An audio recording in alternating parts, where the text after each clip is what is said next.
Hello, we're up to day 44 of 365 days of art in nature. What does that bring us today?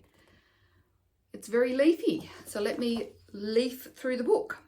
Continue adding to the leaf pattern. Explore mixing materials. So we can go a little bit mixed media, and we could use coloured paper, we could use tissue paper, we could use pastels, watercolours, gouache, mark making with various Posca pens maybe, and throw in a bit of ink or charcoal. Why not? Throw it all in there and see what we can come up with today.